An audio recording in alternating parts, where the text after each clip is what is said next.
Welcome to our channel. At the heart of intelligence-gathering efforts was an extensive network of informants strategically positioned in the conflict zone. These informants, who were fervently acting against Russian occupiers, infiltrated key areas including the surroundings of a Russian military equipment depot near Mironivsky. They risked their lives to collect vital information about the depot's layout, security protocols, and daily routines. To complete the intelligence network, reconnaissance drones were deployed. These unmanned aerial vehicles provided invaluable visual data and aerial imagery of the target area. They conducted covert flights and captured high-resolution images. Ukrainian soldiers utilized the latest surveillance technology, including long-range cameras and sound sensors, to monitor the comings and goings around the Russian military equipment depot. These tools allowed them to gather data on troop movements, material deliveries, and security routines. Local residents sympathetic to the Ukrainian cause were also used as a source of information. Being close to the Russian military equipment depot enabled them to observe activities in the vicinity. They reported changes in routines, unusual movements, and potential security breaches. Cyber intelligence played a crucial role in gathering intelligence. Ukrainian hackers infiltrated Russian military networks and communication channels, capturing encrypted messages and decoding them. This digital reconnaissance provided insights into the intentions and plans of Russian military commanders. The information collected from these diverse sources was meticulously compiled and analyzed by skilled intelligence officers. Patterns emerged that allowed them to determine the most opportune timing and approach for the operation.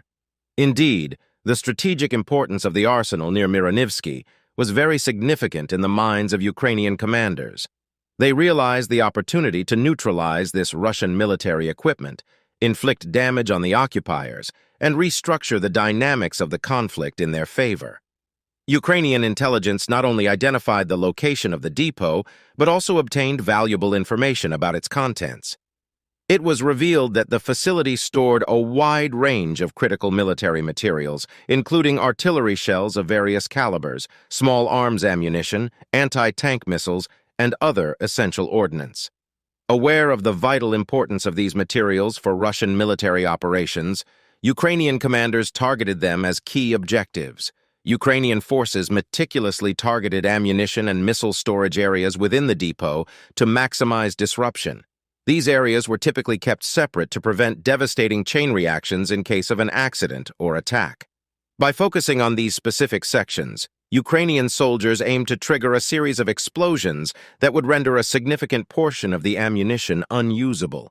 Ukrainian commanders aimed to disrupt a significant part of the Russian military's capabilities, reduce the effectiveness of Russian attacks, and boost the morale of their own troops. The covert placement of Ukrainian agents in the area surrounding the Russian military equipment depot near Mironivsky involved a series of meticulous steps and advanced techniques.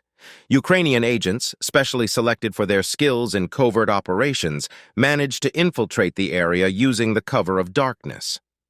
They wore special camouflage uniforms designed to blend seamlessly into the surrounding environment, making it difficult to detect them even in low-light conditions. Before executing the operation, the soldiers conducted a comprehensive survey of the depot and its surroundings. This involved the use of state-of-the-art surveillance equipment, including night vision goggles, drones, and long-range cameras. The goal was to gather actionable intelligence about the depot's layout, security measures, and the movements of Russian personnel. Strict communication protocols were followed during the covert placement phase. To avoid detection by Russian forces monitoring radio frequencies, soldiers maintained radio silence. Instead, they relied on encrypted short-range communication devices to silently coordinate their movements. Soldiers established covert observation posts, OPs, strategically positioned to provide a clear line of sight to the depot and potential entry points.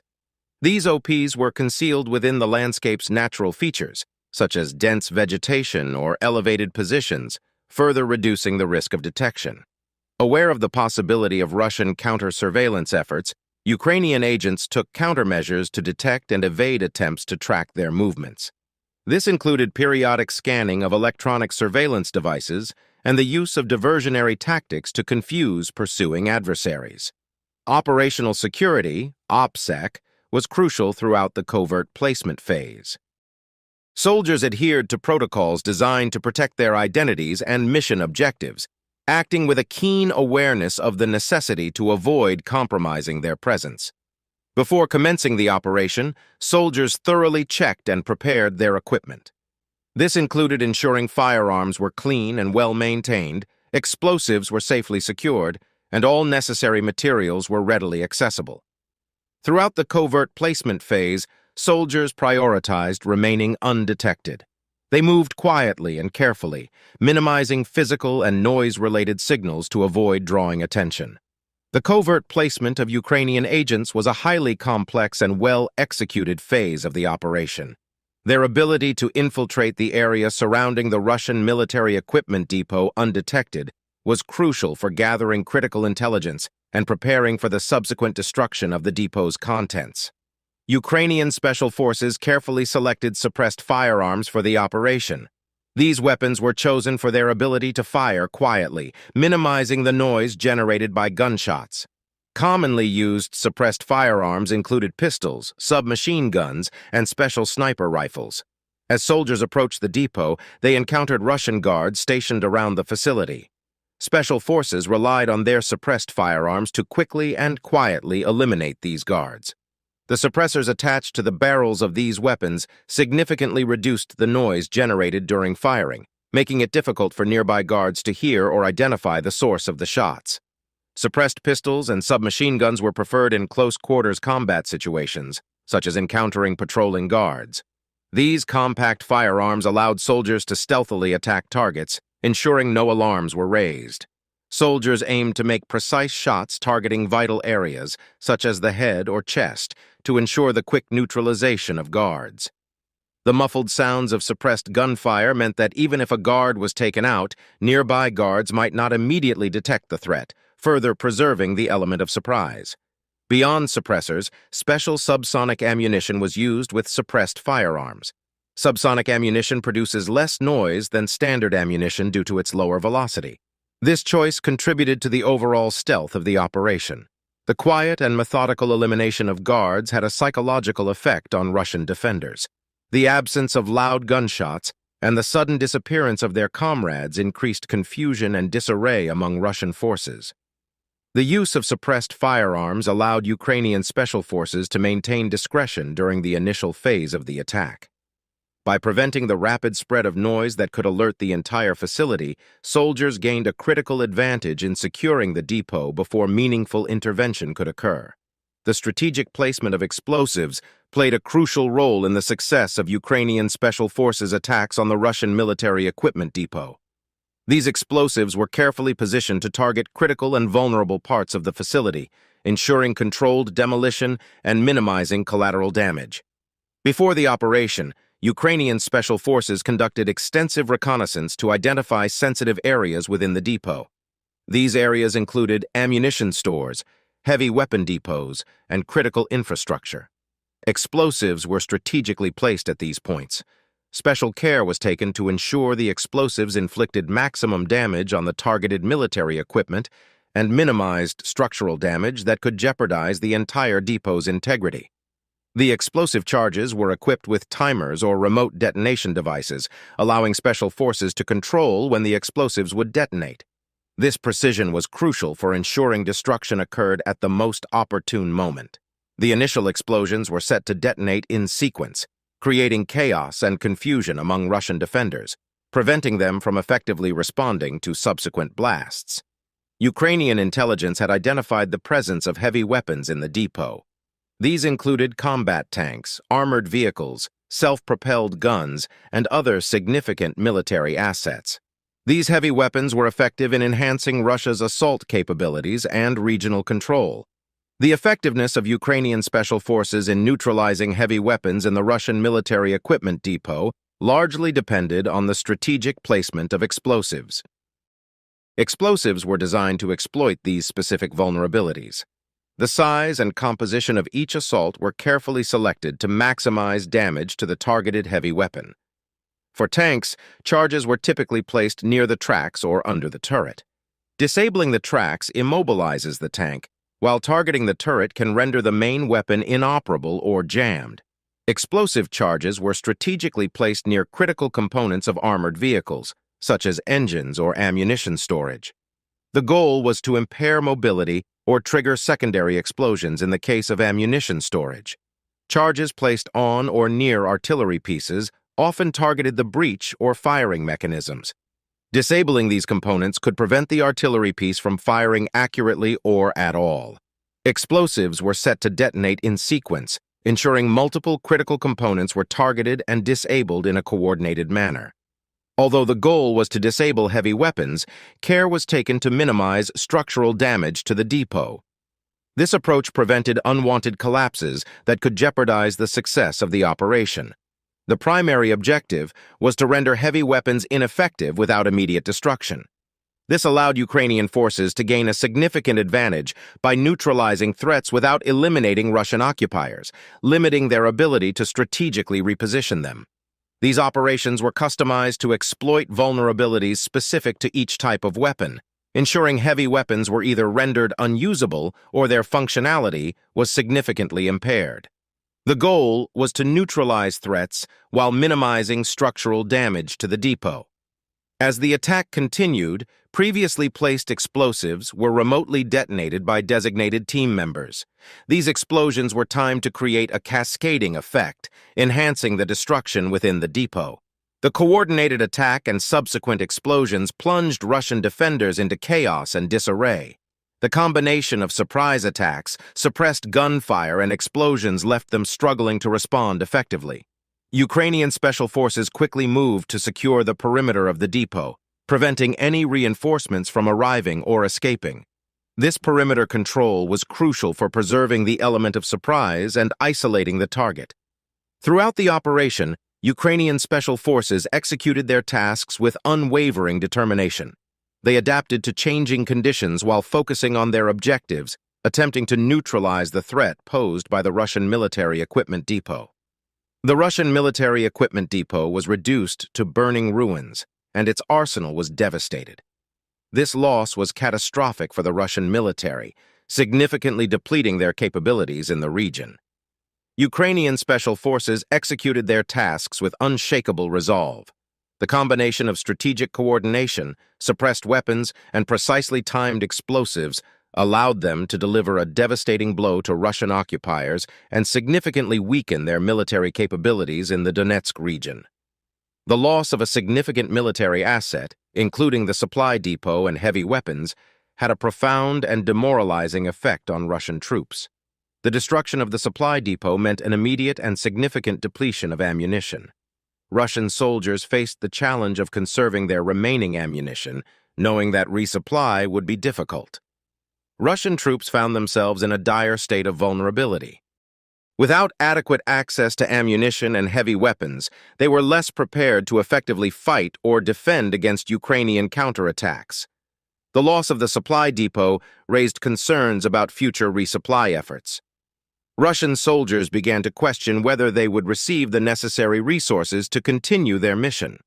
The sudden and devastating loss of such a critical military asset led many soldiers to question the ability of their leadership to secure vital resources and effectively protect their interests. This created doubts about the viability of their mission.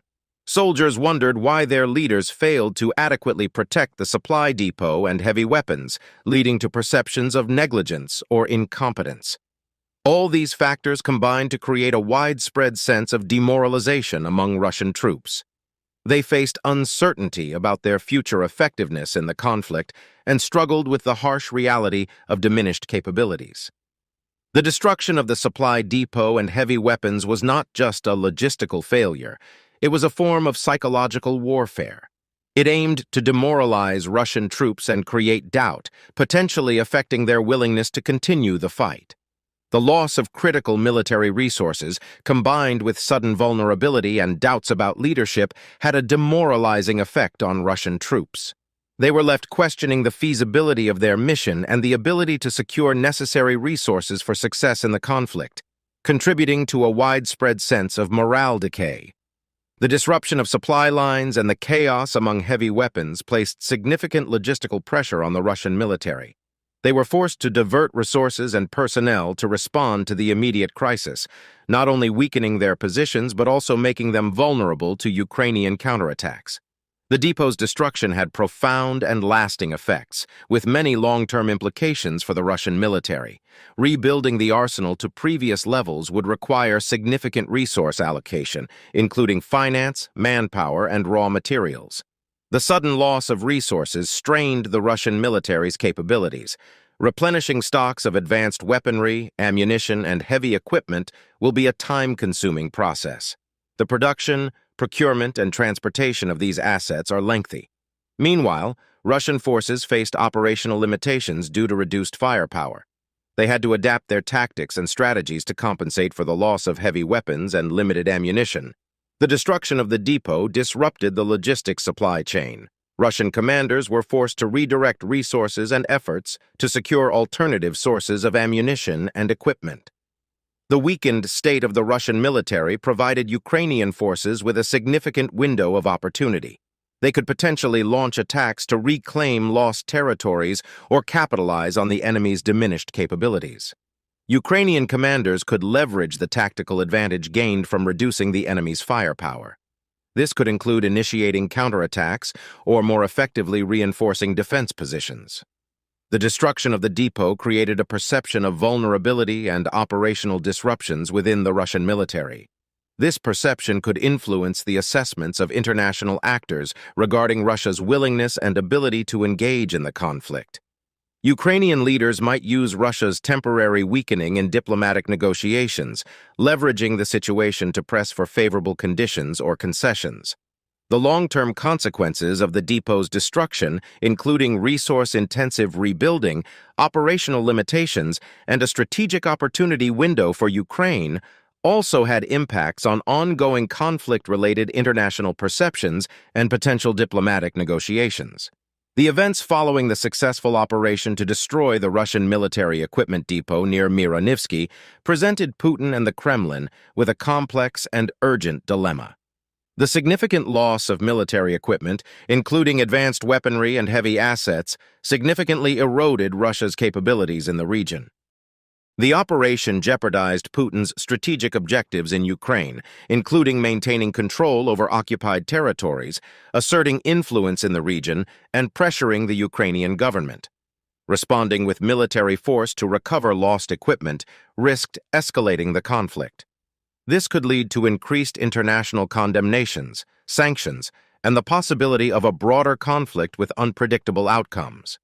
Opting for a diplomatic approach to overcome the loss would require negotiations with Ukrainian officials. However, this could be perceived as a strategic concession and a sign of vulnerability. Rebuilding military arsenals would require significant resources, diverting funds and manpower from other strategic priorities. Decisions needed to be made regarding prioritizing the reconstruction of military assets or focusing on other critical domestic and foreign issues. The loss of such a significant military depot could negatively affect public perceptions of Putin's leadership and the effectiveness of the Russian military.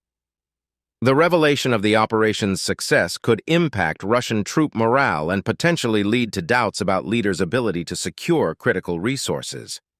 The diplomatic challenges faced by Russia following the operation were multifaceted and had many significant consequences.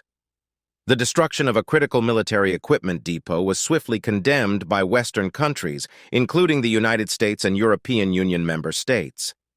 These countries viewed the operation as a provocative and destabilizing act that escalated the conflict. They openly criticized Russia's actions and called for restraint. Western nations, particularly the United States and the European Union, responded by considering additional sanctions against Russia. The destruction of military equipment raised concerns about Russia's commitment to finding a peaceful resolution to the conflict. As a result, discussions accelerated regarding the expansion of economic sanctions, freezing of assets, and imposition of travel bans on Russian officials. The operation hindered ongoing diplomatic efforts to resolve the Ukraine-Russia dispute. Diplomatic negotiations, often facilitated by international organizations or third-party mediators, faced greater challenges in light of increased tensions. The destruction of military equipment complicated negotiations, making it more difficult to build trust and find common ground. The operation reinforced the international perception of Russia's intransigence in the conflict. It became evident that Russia was willing to escalate the situation and resort to provocative actions, complicating diplomatic resolutions. This perception further isolated Russia on the global stage and weakened its credibility as a diplomatic partner. The operation's diplomatic consequences strained Russia's relations with its international allies. It led to increased solidarity among Western nations and bolstered support for Ukraine, further complicating Russia's ability to achieve its objectives through diplomatic means. Following the operation, Putin and the Kremlin faced a dilemma. They needed to decide whether to respond by escalating military tensions, engage in diplomatic negotiations, manage resource allocation, address public perception and troop morale, and navigate international repercussions. These complex challenges posed a tough test for Putin's leadership and strategic decision-making process. Significant portions of Russia's military resources, including troops, equipment, and logistical support, were redirected to address the immediate effects of the operation. Redirecting resources from other strategic objectives limited Russia's ability to effectively respond to other challenges or opportunities in the region. The success of the operation shifted Russia's immediate priorities. Instead of focusing on expanding influence or pursuing other strategic goals, the Kremlin had to grapple with the aftermath of the significant military equipment loss. This shift in priorities disrupted the implementation of broader geopolitical plans. The operation, resulting in the destruction of critical military assets, shook Russia's credibility as a regional power. It sent a message to neighboring countries that Russia's military was not invincible and could be effectively contested. This loss of confidence weakened Russia's ability to assert dominance in the region. The operation faced challenges in Russia's regional alliances and partnerships. Neighboring countries, especially those in the post-Soviet space, re-evaluated their relations with Moscow. Some sought closer ties with Western countries or regional blocs, narrowing Russia's sphere of influence. Rebuilding the lost military equipment would require significant time and resources that Russia could not easily recuperate. This limitation further hindered Russia's ability to pursue broader geopolitical goals. The operation and its aftermath increased regional tension. Neighboring countries became more anxious about Russia's intentions and actions, leading to increased regional instability and complicating Russia's peaceful advancement of its geopolitical agenda. The operation put Putin's geopolitical ambitions at significant risk. Resource diversion, changing priorities, credibility loss, strained alliances, resource constraints, and increased regional tensions collectively undermined Russia's ability to dominate the region and pursue broader objectives. The operation derailed the trajectory of Russia's geopolitical goals. The successful operation near Myronivsky in the Donetsk region had significant and multifaceted consequences for Ukraine.